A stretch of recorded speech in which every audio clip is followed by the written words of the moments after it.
Dillian White hits another speed bump, whatever it is you want to call it. It just feels like he can't catch a break at the moment. I don't think people have appreciated Dillian enough. Devin Haney is moving up to 140 pounds. Gervonta Davis is fighting at 140. You know, that's always an interesting topic, despite the promotional barriers you have to get through. Kell Brook, Amir Khan is close.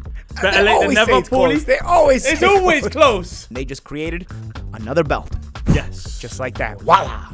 Yes, people. I am Savage Dan. I'm Paulie Malignaggi. You are watching Mouthpiece, the official boxer podcast. Welcome back to Mouthpiece. I am Savage Dan. I'm Paulie Malignaggi. As always, like, comment, subscribe, all of that. And this week we have a fan question, which is, what division has consistently been the most competitive for the longest period of time? It's a tough question. Dan, I think welter, right? I mean, it's the one that springs to mind. Yeah, welter's the one that springs to mind. It's like every generation has some good welters, and it's always pretty competitive. It doesn't go through too many lulls, you know. And trying to think. I'm trying to go back. It seems like probably my whole career. When I first turned pro, you had Oscar De La Hoya, you had Trinidad, you had Trinidad had just moved up actually, so it wasn't Trinidad anymore. But you had Vernon Forrest, Shane Mosley, Oscar De La Hoya. So it was pretty hot back then.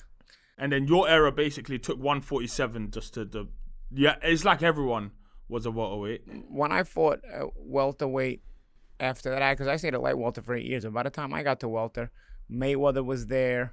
Mm-hmm. You had the likes of Andre Berto. You had the likes of Cotto, Pacquiao was there. Cotto, Pacquiao. Yeah, Cotto too. Cotto ended up moving up, but yeah, he was at welterweight as well. Sure.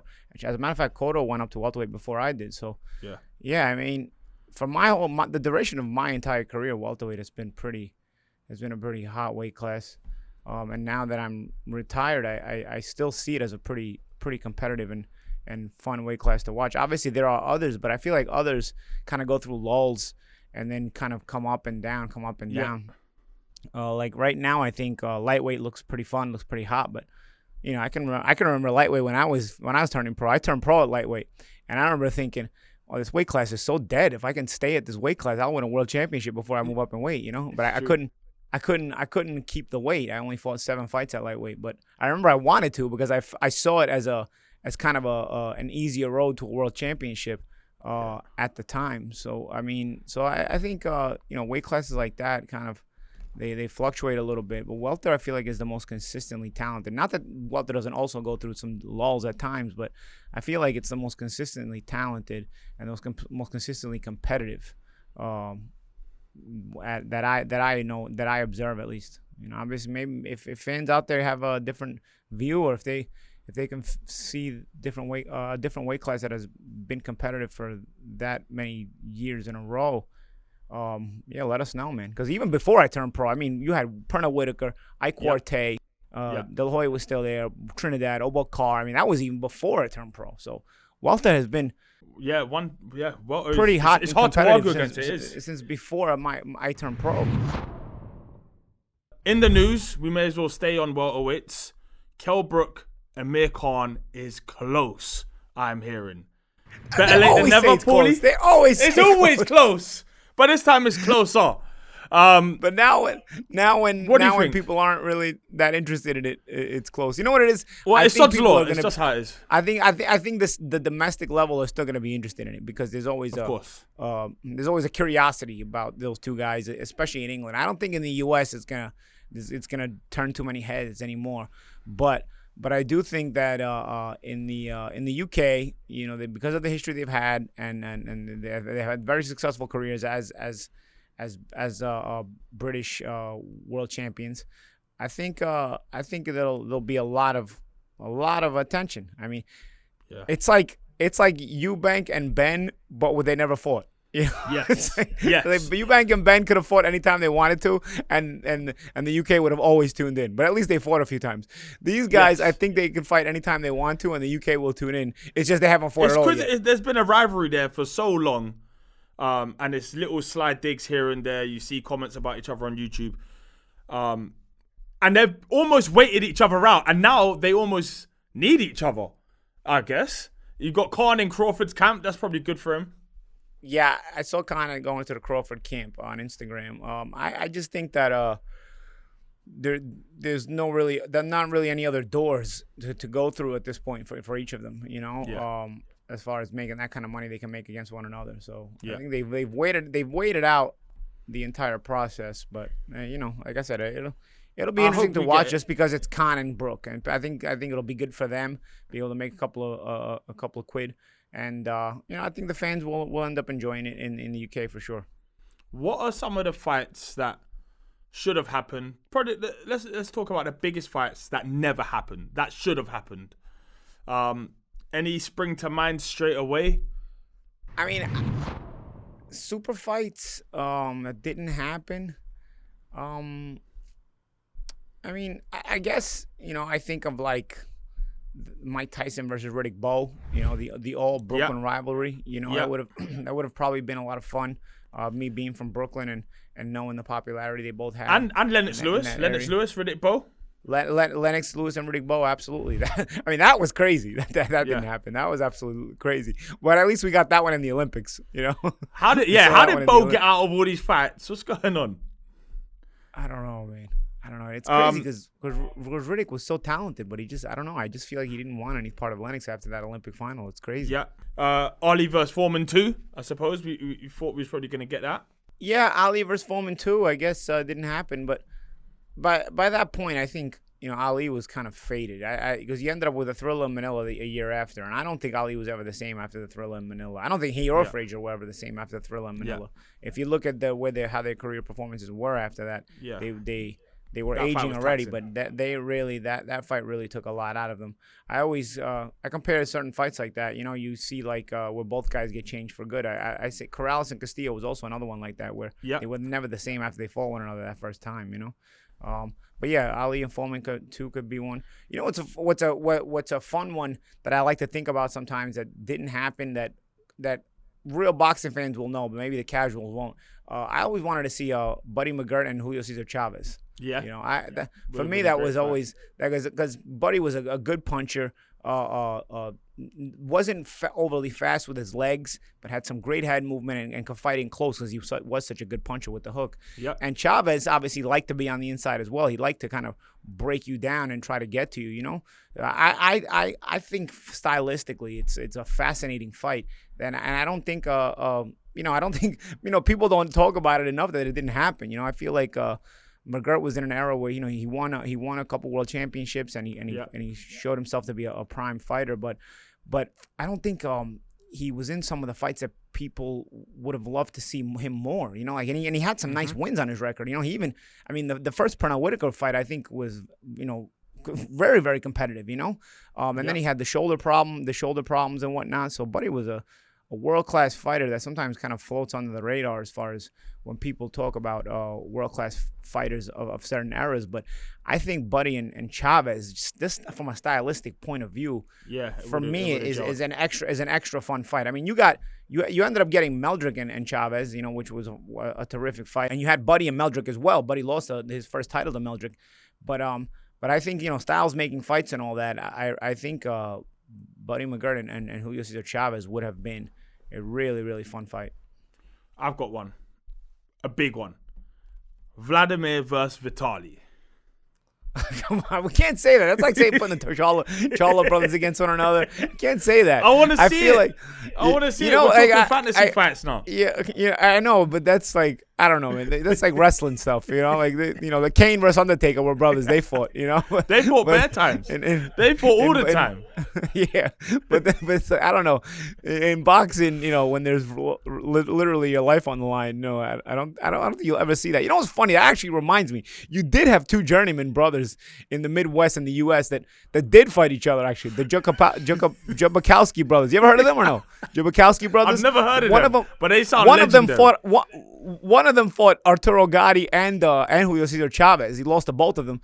But these guys would, like, pad their records. They'd have, like, 50, 60, 70 wins, you know? Like, they were, like, you know, whatever, solid journeyman type guys, but they had good records. So they'd get into, like, decent fights decent paydays because they'd win out in the Midwest, which is a weaker tier in the U.S., and they'd pad their records and whatnot, and then they'd get a payday against, a Gotti or a Chavez and whatnot, and they'd get a payday.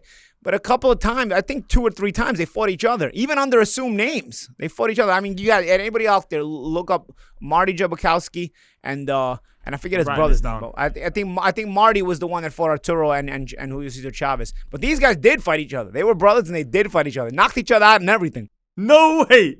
I'm telling you. Look these guys up. Brothers, look these guys up. I'm telling you. You're meant to fight your brothers. I don't remember the other brother's name. But one of his name was Marty. Amazing. In other news, Dillian White hits another road bump, speed bump, whatever it is you want to call it. It just feels like he can't catch a break at the moment. He was supposed to make his US debut on the Canelo undercard, and that has fallen through because Canelo is no longer fighting in September. So I'm sure he's got a couple of options.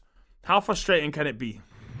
I mean, really frustrating, man, because I feel like the world is not going to appreciate Dillian at his best, Yeah. And, you have to I think financially he's done well, but I think from a credibility point of view, as far as getting the credit he deserves, I don't think people have appreciated Dillian enough, and these opportunities that keep slipping through are only going to, basically vacuum up his prime more and more, because the more time you waste, the more your prime is closer to ending, I'd probably dare to say that Dillian probably is no longer in his prime, but he's still not that far off of it. At least if he's on the decline, he's probably on the decline just a little bit. But it's only going to continue to decline. You don't get back to your prime once you're kind of off of it.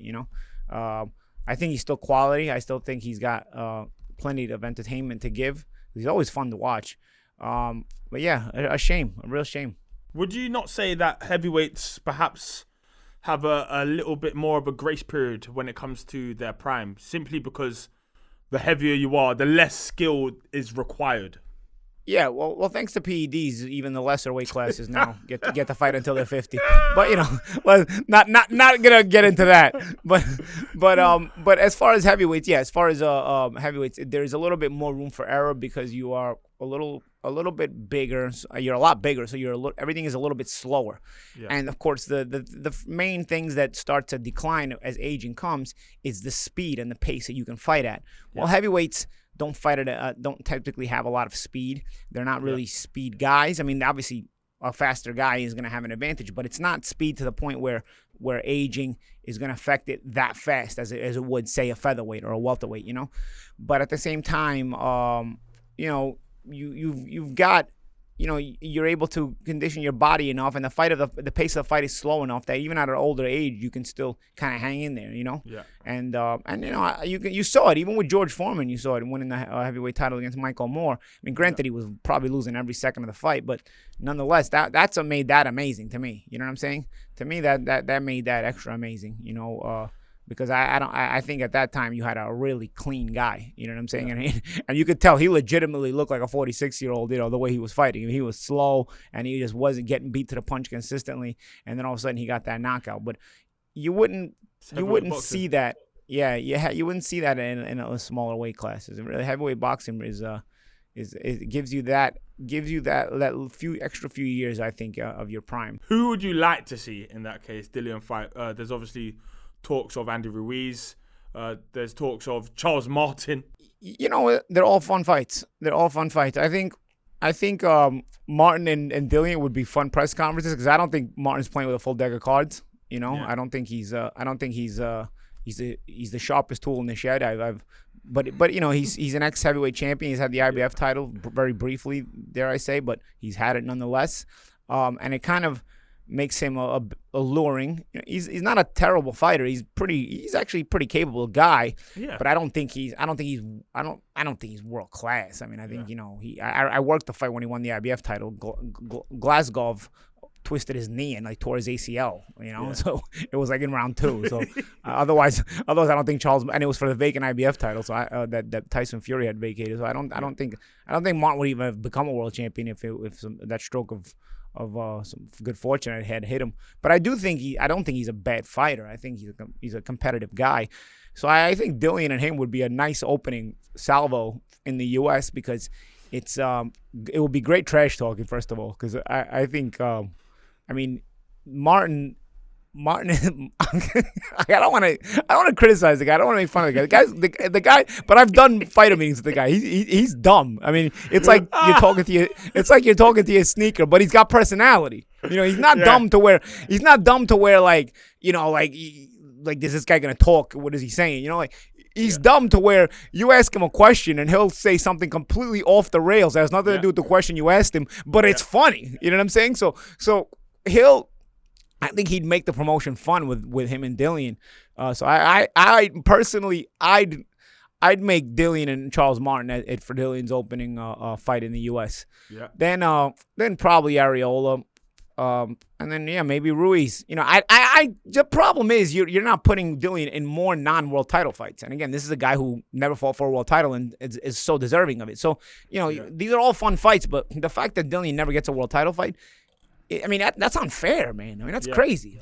He's got to have one of the most unlucky careers. And you know what? Let me not say that, because boxing is full of sad stories. But he seems to always, every time he's close, something gets pulled away. From an accomplishment point of view, because I don't think he's been unlucky financially. I would assume he's done very well financially. But from an accomplishment point of view, definitely unlucky. I mean, we're talking about Charles Martin here, and Charles Martin had the IBF title. I mean, I don't think I would ever pick Martin to beat Dillian. I'm sorry. You know what I'm saying? Yeah. And I don't think that Martin's a bad fighter either. I just don't think he's of that level that he'd beat a Dillian. But Dillian has never even fought for a world title, and Martin had the IBF title for a couple of minutes.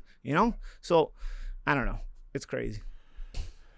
Oh, also in the news, Devin Haney is moving up to 140 pounds in search of bigger fights.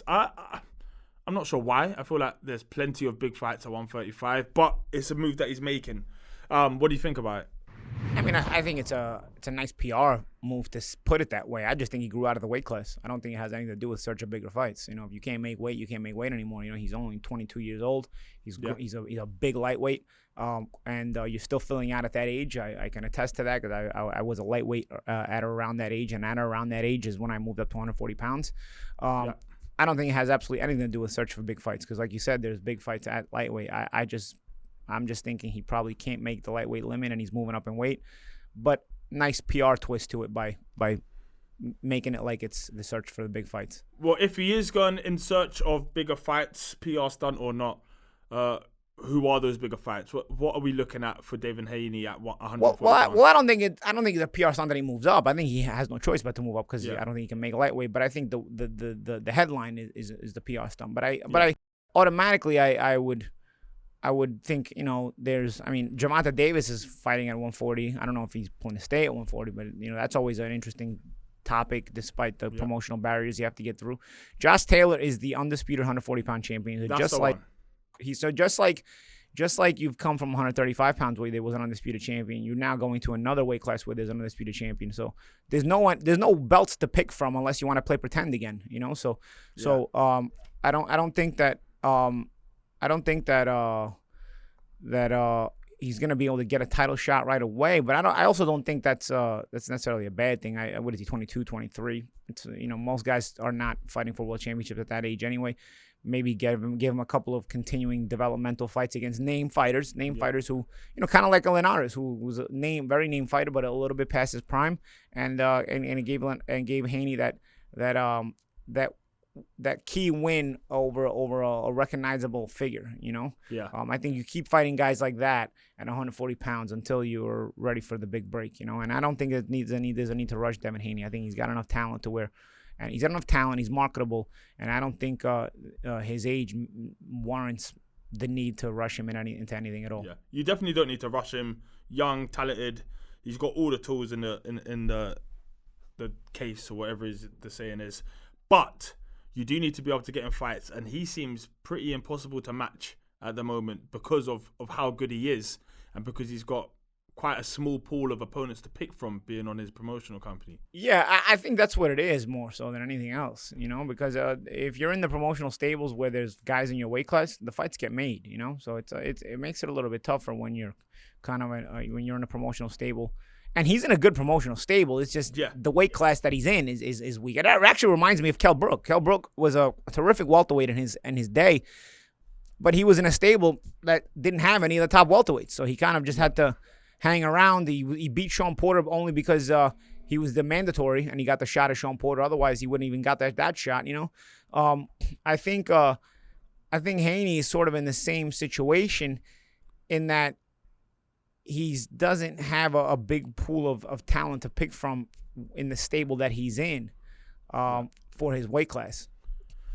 You said something interesting there that triggered something. So, for example, even if you are on a different promotional stable to someone who's over there and has got the belt, if you're made mandatory, does that now have to happen regardless of networks? That's a great question. That's a great question. But you know what? Boxing always figures something out. And you know what? When you give me this example, I would love to be able to say yes, that's the only way. But then you end up with Jermall Charlo and Canelo Alvarez, a mandatory that was years and years on there, and it never happened. They just created another belt. Yes. Just like that. Voila. Of course. You just make magic. Just create another belt, and now they've created that same other belt in every weight class. So that makes it even more difficult to make title fights. Is that just the BC though, or does everybody? Well, the BA did it before. The BA did it before the BC. The BA did it years before the BC. And I remember when the IBF and WBO didn't make interim titles. Now they make interim titles. Because of course, while they do try to do the right thing, they're going to say, man, we're missing out on money. These guys are stealing from us. Basically, we might as well make interim titles too. So you just make the swamp deeper and deeper and deeper. And it's more filth to climb out of before you can figure out how to see clearly there. But, Kell Brook was able to do that in 2014, become the mandatory and get the title shot against a fighter from a stable that he otherwise probably would not have got a shot against. Mm-hmm. But in 2021, 7 years later, there's more and more ideas and ways they figure out to not make those kind of things happen. Right, from professional boxing to amateur boxing, the Olympics has now finished, and the recap is England get 2 golds, 2 silvers, and 2 bronzes, a great return for a small island. On the other hand, USA return for the first time in 17 years without a gold medal. Is it just pot luck, Paulie? Is it the fact perhaps that, such a powerhouse in the USA are slightly falling behind some of the other nations?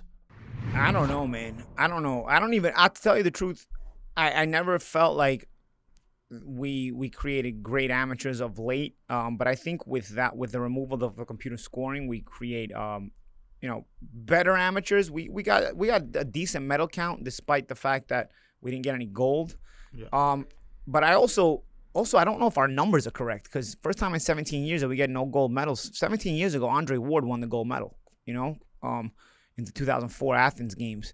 But if I remember correctly, 2008 we didn't get any gold medals. I don't think we had any gold medals in 2008, and then in 12 and 16, Clarissa Shields got gold medals. But male gold medals, I don't. Don't shoot the messenger. This is just on the paper in front of me. No, that's what I'm saying. No, I'm not shooting you, Dan. I'm just actually trying to do the math in my mind. I'm not sure we've had a gold medalist in the male department in boxing since Andre Ward, right? I mean, I'm trying to think. I don't think the U.S. has had a male gold medalist since Andre Ward. Well, hold on. When was that? That was 2008. Sorry, 2004. So that would be 17 years. So I'm guessing. So I guess the trend continues. And it is more so what the stat is, that the trend continues that we have not brought a male gold medal home since 2004 when Andre Ward did it. And to tell you the truth, my generation 4 years before, I was not on that Olympic team, but that was my generation. I'm going to have a look at this paper team, because I reckon I've just read that completely wrong, and maybe I was supposed to say you haven't brought home a gold in 17, not the first time in 17 years. No, but nonetheless, Dan, this is a lot. This is still a lot to digest and think about, because I think that even 4 years before 2004 was my amateur generation in 2000. I turned pro with the 2000 generation. I turned pro in 2001. But the guys in the 2000 Olympics were in my generation. And I remember in 2000, we didn't win a gold medal either. Nobody in my generation won a gold medal either. So you figure 96 David Reed, and it's since the turn of the century, since the turn of the century, the United States has had one male gold medalist, and that's been Andre Ward. Yeah, that's it. You know. So any particular reason? Can you see a trend? I mean, I definitely blame the computer scoring system for a lot of it, but now we've done away with the computer scoring system, and we're still not bringing home gold medals. But I think our medal count has kind of starting upping itself again, because I think we were starting to dwindle for a little bit at the end of the computer scoring era. I think we had a couple of good stories, some good fighters. This kid Keyshawn. Keyshawn Davis. He looks like a real promising prospect. And also, I love this story. I didn't know Richard Torres' full story, the super heavyweight. I mean, this guy, he got a silver medal, right? He lost to the Uzbek in the finals. I mean, he's not even a big heavyweight. Richard Torres is probably, I don't know, from what I can see of him, maybe 6 feet tall, I guess. And he's been on the national team. I think he lost in the World Championships. I think they told me he got stopped. And don't shoot the messenger either if I'm wrong. But I think they told me he got stopped in the World Championships last year by the Kazakh, or the year before by the Kazakh, right? And you talk about having the hardest road to your medal count, to your medal. His first fight, he gets the Cuban in these Olympics. He gets the Cuban and he beats the Cuban. Yeah. Then I don't know if it's the next fight or later on. Maybe it was the semis. He got the Kazakh that knocked him out, and he knocked him out. He knocked out the guy that beat him, you know, and got to the finals. And then in the finals, he lost to this Uzbek who looked like he was like twice the size of him. You know, I mean, this Uzbek must be about 6'6", 6'7". And Richard probably is about, if I'm going to be generous and say 6'1". If I'm generous, I think 6'1". Maybe he's about 6 feet tall, but, you know, it was fun to follow throughout the tournament. And a nice story. I think he's from California. Richard Torres from California. So he's a guy, I think he's going to be a bit of an undersized heavyweight in the pros, but still maybe like put on some weight, because, you know, you tend to gain weight once you're out of the amateurs, because you're still growing at that age. But I may fill out and be like a Dillian Whyte type heavyweight, or an Andy Ruiz type heavyweight minus the fat. But, you know, I think and he's from a good region. If he's from California, they always got good fighters there. So I think he's going to continue to improve. Great story anyway, and really enjoyed following his run to the finals. Although I do want to see, now that again, Eastern Europeans turn pro now, so sometimes, I mean, some of them don't. But this guy that beat him is a monster. He's a giant, and this guy is good. I'm curious to see what happens with that guy too. I don't even know how to pronounce his name. I think it was like Bojdan or something. I don't know, man. Guys, look him up if you didn't see it. That guy looks like a monster, and he looks scary too. Like if he's standing across the ring from you, I don't know if you're gonna feel so confident. You know, that's a big guy. All right, prediction time. We have Casimero against Rigondeaux. It's a unification bout at bantamweight. Can Rigondeaux go to the well one more time? He seems to always be able to do it. I don't even know how he's still around. It's a curious fight, bro. I'm telling you, it's a curious fight, because Casemiro, I've seen him. I actually worked in England when he beat Edwards. Yeah. Crafty guy. Man, is he crafty. Really crafty guy. Yeah, goes to the body well. Yeah. He can fight. This kid can fight. This guy, not this kid. I mean, he's not a kid anymore. This guy can fight. But Rigo is past his prime. But this is still a weight class where Rigo is not easy to deal with. You know, the only time Rigo, you know, looked out of his element was when he was in a weight class where he totally didn't belong in, and it was against a supreme fighter. Hold on, what do we got? We got a phone. We got a phone call. We're gonna put that one on hold. But really, I think you know, Rigo is a guy who at this weight class is always shown himself to be difficult to deal with and difficult to beat, you know? Yeah. So I've yet to really see him troubled at this weight class. Granted, aging does affect us all, and this is a small weight class, so it's possible.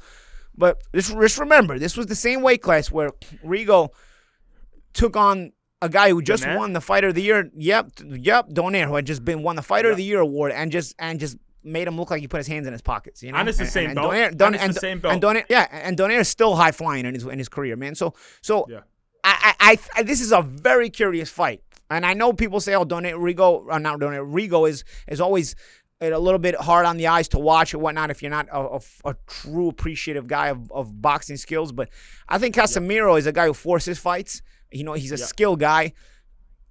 I mean, I'm gonna say it, bro. This is gonna be a fun fight, and it's very hard to predict. I may just edge to Rigo just because I'm an old guy and he's an old guy and I feel like he's always been underappreciated, even at his best. And I still think he's got a little bit of danger to give, but this is not an easy. Casemiro is a very good champion in his own right. So I'd say. I may be wrong. I'm gonna go with Rigo. I wouldn't be surprised if I'm wrong. I think I'm gonna go with Rigo as well. But it's a Everybody should watch. This is gonna be a crazy fight. If you're Casemiro, you're gonna set a hellacious pace and hope that a 40-year-old man can't keep up with you. But if you're Rigo, you are not gonna. You're just gonna be thinking that you have seen this before. No matter what you bring, I've seen this kind of fighter before, and he always finds a way. Yeah, and that's the thing, man. I mean, you can bring a fast pace. That's what Lomachenko did to Rigo, but Rigo was too small to hold him off, right? Yeah. Anybody else who tries to bring a fast pace, Rigo just shuts them down a lot of times. He just times him, and all of a sudden, before you know it, you're gun shy. You're putting your hands in your pockets.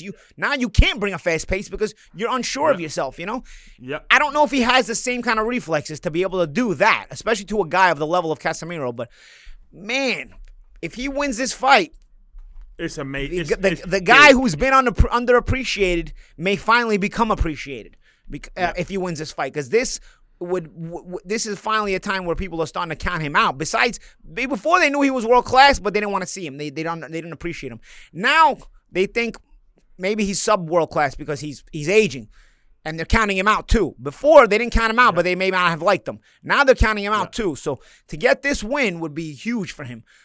Massive. I'm going to go with him, but I wouldn't be surprised if Casemiro wins. Casemiro's a terrific fighter in his own right. I want to watch it. I'm getting excited talking about it. I want to watch it. Definitely. Make sure you guys watch it. That is live on Showtime. And speaking of Showtime, Daniel Dubois and Tommy Fury are making their Showtime debuts on Jake Paul's undercard. Have they got enough of a pull? Can they become stars in the US? So, I mean, Tommy Fury, he was beefing with Jake Paul. Maybe that's what they want to make. You think that Jake Paul would go that wild that he would fight Tommy Fury? I think no, so. They got him on the same card. A lot of times you're showcasing a guy when you're on the same card as him. And he's fighting somebody interesting from the Jake Paul camp. Who's that? Oh, who's he fighting? He's fighting one of Jake Paul's sparring partners. If he puts him away, I think it makes sense to make that fight happen. Look at this. I don't know, man. That's interesting. Wow, that's a really interesting thing. Yeah, it says quite a lot about Jake Paul. He is now a boxer. No, he's legitimate. I mean, Jake Paul is putting in the work. I've said my own things about the YouTube brigade, but Jake Paul has legitimately blossomed into a real fighter. I mean, he's legitimately put the time in, legitimately doing the work. He's got a legitimately intelligent trainer in BJ Flores. Yeah. He's done all the legitimate work to be considered a legitimate fighter. So when I complain about the YouTube brigade, I complain about guys that try to copy him but don't do it like him. You know what I'm saying? Yeah. The only thing they do like him is how they have the social media following, and it starts to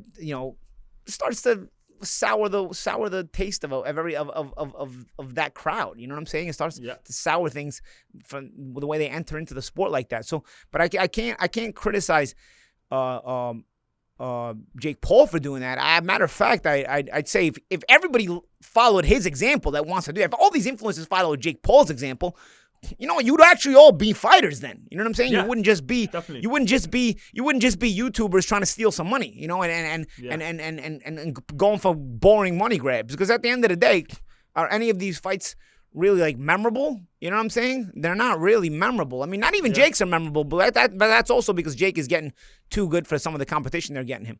But I think it's interesting, man. I think it's interesting. It's interesting stuff. Daniel Dubois as well, big heavyweight. Not the biggest personality, but can you win fight fans over in America without a big personality? He seems to do his fist do the talking. I think his style can win fight fans in America. Also, he's a foreigner. There's always a bit of a curiosity with a guy with a different accent and whatnot, so that that can bring something to the table. Didn't his sister just win a gold medal or something? I think she got beat. Olympian, right? I think she got beat. I think I could be wrong. It's either a silver or a bronze. It could even be a bronze, but I know she did get beaten, so it was not Won a medal. So that brings more promotional input to the Dubois name, because if Dubois doesn't have a big personality, maybe we can use also the fact that his sister was an Olympian into the promotional mix, But Dubois himself, as a fighter, is a good fighter, and he's a good puncher, and I think he's gonna bring some excitement if he's fully mentally back from the tough injury he got from Joyce. I think he's got one win back since the Joyce fight, right? Yeah. So if he can remain with that confidence and keep that going, I think he's gonna be a fun guy to watch. I agree, Paulie. I agree. Anything else to add? Anything we need to know about? No. You know what? I want to add. I met one of the fans of our podcast yesterday. I was at Patrizia's restaurant in Fort Lauderdale.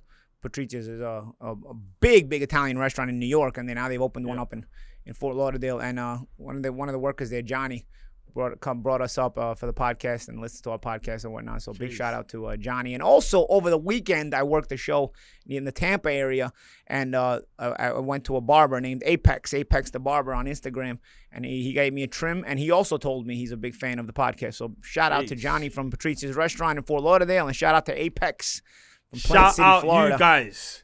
All right, that is all we have time for this week. As always, like, comment, subscribe, and we'll see you next week. Yes, people, I am Savage Dan. I'm Paulie Malignaggi. You are watching Mouthpiece, the official boxing podcast. We are two of the most knowledgeable, two of the most charismatic, biggest personality guys in boxing, and we are two of the coolest cats talking about the sport today.